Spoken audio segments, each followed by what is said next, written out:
Katie. Hi, this is Ben and Grandma Balden, and she's going to share with us a story about when her experience with alcohol. Oh. Or lack of experience with alcohol. Okay, so she's got a story. The story starts out when I was a teenager, and my brother Joseph got married, and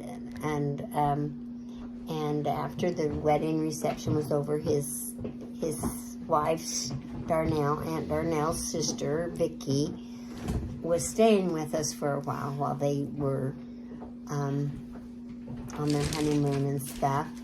Anyway, we had some leftover ginger ale.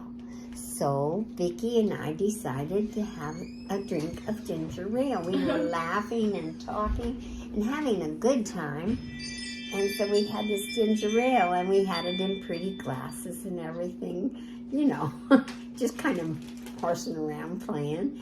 And we were laughing, and we kept drinking this. We just had it like 2-quart bottle of ginger ale. And so we just drink a little bit, and we talk and laugh and joke around and tell different experiences. And then pretty soon I heard my mother she walked through the kitchen, and she said, "Roseanne, will you come here a minute?" And I said, "Yeah, Mom, just a minute. I'm having such a good time." And she said, and so about 2 minutes passed, and she went down the hall to the bathroom, and she said, "Roseanne, will you come here a minute?" And I said, "Oh, what's that? She sounds like she's going to tell me the facts of life or something." I know the facts of life. Why is she, that tone of voice was that I knew I better come. So I got up and I said, "Just a minute, Vicky." And I went down the hall, and she was in the bathroom, and she got me into the bathroom, and she closed the door, and she said, "Roseanne, I feel very impressed by the Spirit to tell you something, and I don't know why, but I don't want you to ever drink one drop of liquor, or you'll be a drunkard from then on." And I thought, "Mom, I've never been tempted with liquor or cigarettes or things like that, And I thought, why would you be telling me that? She said, "I don't know, but I feel impressed to tell you this." And I said, "Oh, okay." Okay. And I thought, I don't think I'd ever be tempted. But anyway, okay, because I can't stand the smell of this stuff, let alone drink it.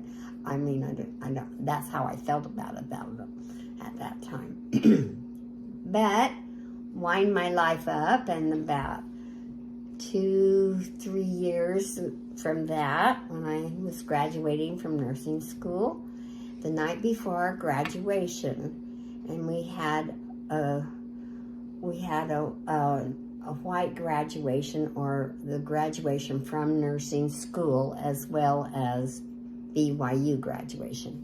Okay, and it was it was only an associate degree that I got at that time, but still, it was my graduation.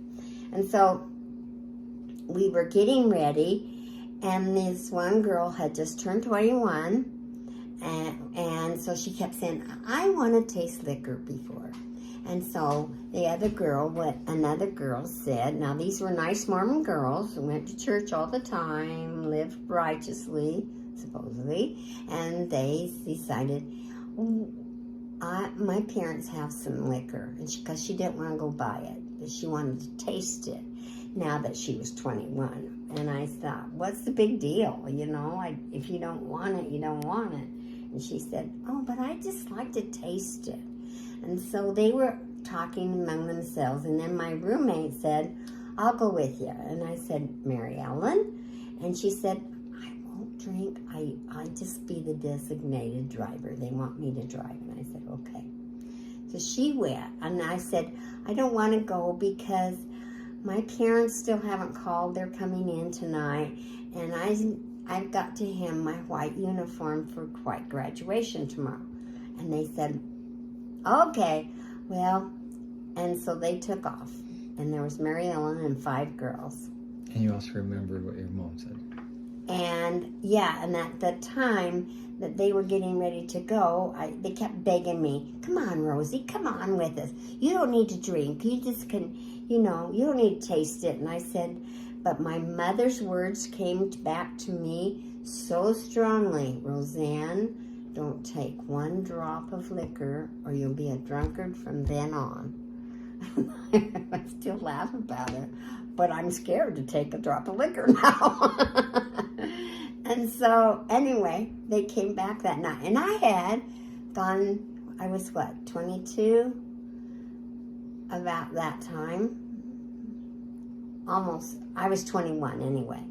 And I guess I was only 21. And I had never really seen a drunk person, except staggering down the street. But I mean, I'd never been around somebody I knew who was drunk. And so when these girls came back from their little rendezvous, they were drunk. All 5 of them except my roommate, Mary Ellen. And I kept thinking it was so funny because, they had gone to the beauty parlor and got their hair done in those big bouffant comb backs and everything that we used to wear in the 60s.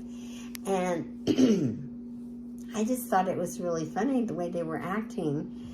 And the funniest part was that one of the girls had given a talk in sacrament meeting about keeping the word of wisdom and how it blessed her life. And when she saw me, she goes, "Oh, Roseanne, I'm so sorry I did this." I don't know why my being there pricked her conscience more than it should have been, but it did. But she was just, and I just said, "It's okay, Kathleen, it's okay." But you have to live with it tomorrow morning when you get up.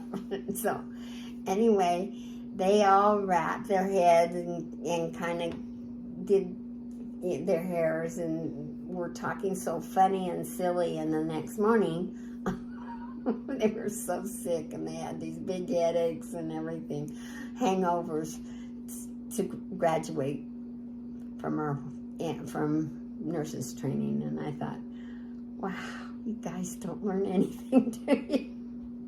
Here you've been taught it in school, you've been taught it in church, and what are you doing with it? So, but anyway, that's my story, that I know that if we live, that we keep the word of wisdom and not take one drop of liquor, the Lord will bless us.